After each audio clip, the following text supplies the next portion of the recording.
여러분 안녕하세요. 임신영입니다. 이번에는 과성장 증후군의 하나인 Back with Wiedemann 증후군에 대해서 알아보겠습니다. Back with Wiedemann 증후군 BWS는 무엇일까요? BWS의 키워드는 과성장 증후군입니다. 신생아가 태어났는데 체중도 많이 나가고 키가 큰 아이입니다. 혀가 커서 입을 다물지 못하고 혀를 밖으로 내미는 경우가 대부분입니다. 배꼽이 튀어나와 있는 제대탈장이 흔하고 그리고 저혈당이 있을 때 의심하여야 하는 과성장 증후군 중에 하나입니다. 또한 이러한 과성장은 신체 전체에 균등하게 나타나기도 하고 또는 부분별로 나타나기도 해서 편측의 비대가 나타나기도 합니다. 이 아동은 오른쪽 발이 왼쪽 발에 비해서 비대한 것을 보여주고 있습니다. 이 아동도 오른쪽 하지가 왼쪽 하지에 비해서 더 과성장을 보이고 있습니다. 거대 설증이 있어서 혀가 매우 크고 혀가 입에 다 들어가지 않아서 혀를 밖으로 내밀고 있습니다. 혀가 크기 때문에 신생아기에 호흡에 문제가 되는 경우도 드물게 있습니다. 또한 혀가 커서 침을 많이 흘리고 밥을 먹고 말을 하는데도 불편함을 보이는 경우가 있습니다. 내부 장기의 비대도이고 배꼽의 탈장이 나타날 수도 있고 복벽에 결손이 있어서 내장이 배꼽을 통해서 이와 같이 막으로 쌓인 상태에서 탈장을 보이기도 합니다. 이러한 과성장 증후군은 사지 또는 혀에만 국한되어 있는 것이 아니라 일부 세포도 과성장을 보여서 암의 위험이 증가합니다. 특정 유전형을 가진 BWS에서는 암의 위험이 16%에서 약 28%까지 매우 증가합니다. BWS 일부 아동에서 귓볼에 이와 같은 귀주름을 보이고 있고 앞 이마에 화염상 모반을 보입니다. BWS는 11번 염색체 말단에 있는 이 부위의 유전자의 비정상적인 조절로 인해서 발생합니다. 이 부위에 가장 중요한 유전자가 5개 있는데 이러한 유전자가 성장과 관련된 중요한 유전자이기 때문에 BWS에서는 과성장이 나타납니다. BWS Back with Wiedemann 증후군은 과다 발육 장애 질환입니다. 1963년에 미국의 닥터 백 위스와 1964년에 독일의 비드만에 의해서 처음 보고되었습니다. 닥터 브루스 백 위스입니다. 미국의 병리 의사입니다. 닥터 한스 루돌프 비드만입니다. 독일의 소아과 의사입니다. 두 분의 이름을 따서 Back with Wiedemann 증후군이라고 명명되었습니다.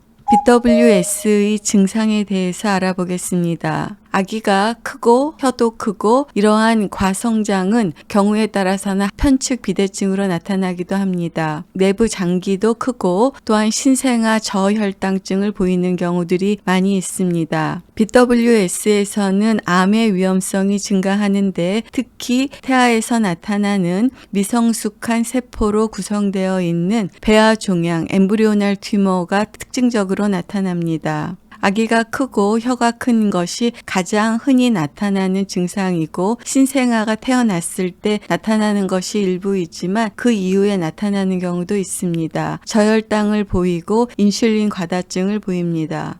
BWS는 전신에 여러 가지 증상을 보입니다. 가장 핵심적인 증상은 체중과 키 그리고 내장의 과성장이고 복부의 이상이고 저혈당, 인슐린 과다증을 나타나고 특징적으로 암의 위험이 증가합니다. 신장 위에 위치하는 부신이라는 곳에 세포의 비대도 BW에서 특징적으로 발견됩니다. BWS에서는 여러 증상들이 일부가 나타납니다. 경미한 경우에서는 이런 증상들이 오직 하나나 2개 나타나기도 합니다. BWS의 가장 핵심적인 내용은 과성장 증후군인데 이와 같은 과성장은 아기가 7살에서 8살이 되면 과성장의 속도는 점점 줄어들게 됩니다. 따라서 BWS의 성인은 일반인에 비해서 키가 더 크지 않는 경우들이 대부분입니다. BWS BWS의 가장 특징적인 증상은 혀가 크고 배꼽 내장 탈장이 있습니다. 편측 과성장이 나타나는 경우들이 있고 또한 윌름스 튜머와 같은 배아 종양이 많이 나타납니다. 그리고 신생아가 태어났을 때 일주일 이상 지속되는 과인슐린 혈증이 나타납니다. 아기가 매우 크고 화염상 모반이 나타납니다. 양수도 많고 귀에 주름 등이 나타납니다. 그리고 배아 종양이라고 하는 특징적인 종양이 많이 나타납니다. 그리고 배꼽 탈장을 동반할 수 있습니다. BWS는 과성장 증후군이지만 초기에 저혈당증과 관련된 뇌의 손상이 없고 배꼽 내장 탈장에 대한 수술적인 치료가 잘 이루어지면 발달 지연이라든지 지적 장애 등을 대부분의 경우에 동반하지 않습니다.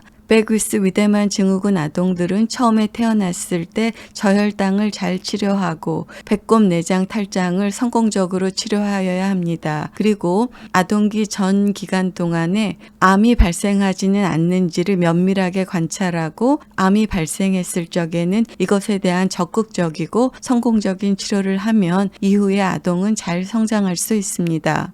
BWS의 유병률에 대해서 알아보겠습니다. BWS는 희귀 질환입니다. 13,700명 중에 1명꼴로 발생합니다. 우리나라의 2021년에 출생아 수는 26만 명 전후했으므로 우리나라에서는 1년에 약 20명 전후해서 발생할 것으로 추정할 수 있습니다. BWS는 매우 경미한 증상을 보이는 경우가 많이 있기 때문에 이것을 더 자세하게 진단한다면 13,700명 중에 1명보다 더 많이 발생할 수도 있습니다. 오늘은 과성장 증후군의 하나인 백위스 비드만 증후군에 대해서 알아보았습니다. 아기가 출생했을 때 체중도 많이 나가고 키도 크고 혀가 크고 또는 편측 비대증을 보이면서 배꼽 탈장이나 배꼽 내장 탈장을 보이고 저혈당증을 보일 때 백위스 비드만 증후군을 의심해 보아야 합니다. 여러분 경청해 주셔서 감사합니다.